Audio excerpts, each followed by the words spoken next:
આજે સંવત 2082 પોષ સુધી તેરસ અને ગુરુવાર તારીખ 1/1/2026 આજના દિવસે ઈસવીસન 2026 વર્ષનો પ્રારંભ થાય છે। ઈસવીસન 2026 વર્ષનો પ્રારંભ એ પશ્ચિમની સંસ્કૃતિ છે, પણ સાથે સાથે આપણે જ્યોતિષ શાસ્ત્રની વિશે વાત કરીએ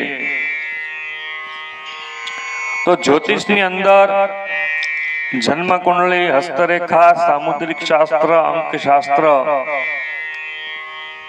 વગેરે ઘણા મતો અને વિષયો દ્વારા જ્યોતિષનું માર્ગદર્શન અને ઉપાય મેળવી શકાય છે। તો તેમાંનો એક વિષય છે અંકશાસ્ત્ર, અને જેને અંક જ્યોતિષ કહેવામાં આવે છે, અને એને અંગ્રેજીની અંદર ન્યુમરોલોજી કહેવામાં આવે છે। એ ન્યુમરોલોજીની દ્રષ્ટિએ આજે 2026 જે વર્ષ છે એ સૂર્યનું વર્ષ ગણવામાં આવે છે, અને સૂર્ય એ નિયમિતતા નો કારક ગ્રહ છે। 9 ગ્રહો છે અને 9 અંકો છે, અને 9 ગ્રહોની અંદર સૂર્ય છે એને રાજા, પિતા કહેવામાં આવે છે। એટલે આ વર્ષની અંદર આ વર્ષનું જે જનરલ ફળ જેને કહી શકાય, કારણ કે વર્ષ ફળ હોય, માસ ફળ હોય, દિવસનું ફળ હોય, એ રીતે જો વર્ષ ફળની જનરલ વાત કરીએ તો સૂર્યનું વર્ષ હોવાથી સૂર્ય ઉપાસના એ ઉત્તમ ફળને આપનારી છે।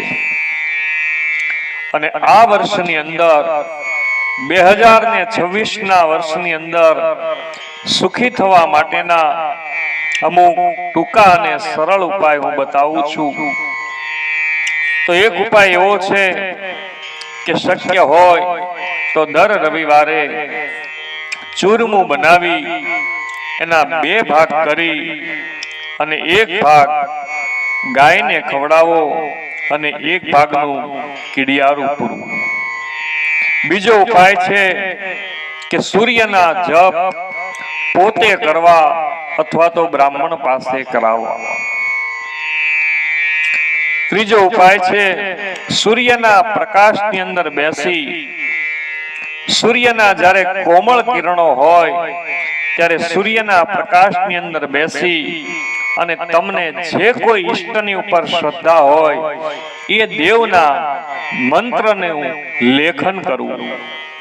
શક્ય હોય તો નિત્ય સૂર્યના પ્રકાશની અંદર બેસી અને 108 વાર એ નામનું લેખન કરવું।